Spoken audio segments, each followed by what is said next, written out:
ស្ដីនេះតានាឡិកាដៃនៅខាងក្រៅណៃ model អីគេដែរចាសសួស្ដីបងសម្រាប់នាឡិកាដៃនៅខាងក្រៅខ្ញុំនេះគឺជានាឡិកាដៃ model MF 5G AI Pro បើសិនជាឯងរៀបរាប់ពីអត្ថប្រយោជន៍ឲ្យបាន10ចំណុចក្នុងពេល1នាទីបងនឹងជូន10ទឹករក្សាកម្ដៅនេះមួយជាកាដូសម្រាប់អូនឯងអូខេអត់អូខេបងអូខេអញ្ចឹងត្រៀមតោះ3 2 1ចាប់ផ្ដើម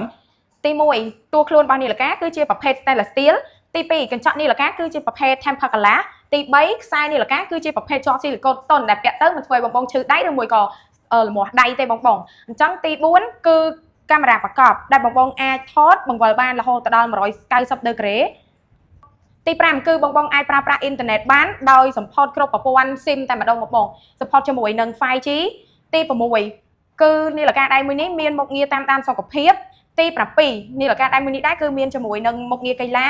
ទី8មាន Play Store សម្រាប់ download app ទី9គឺបងបងអាចភ្ជាប់ Bluetooth Assistant ជាមួយនឹងទូរស័ព្ទដៃទី10គឺបងបងអាចមើល map នៅលើនាឡិកាដៃ model មួយនេះបានផងដែរបងបងគឺពិសេសខ្លាំងមែនតើអូខេនេះគឺជាបើចម្លើយដែលត្រឹមត្រូវហើយនឹងមានចំណុចពិសេសច្រើនជាងនឹងទៀតនេះគឺជាកាដូសម្រាប់នីតាដែលបានឆ្លើយត្រឹមត្រូវសម្រាប់នាឡិកាដៃ MF 5G AI Pro អរគុណច្រើនបង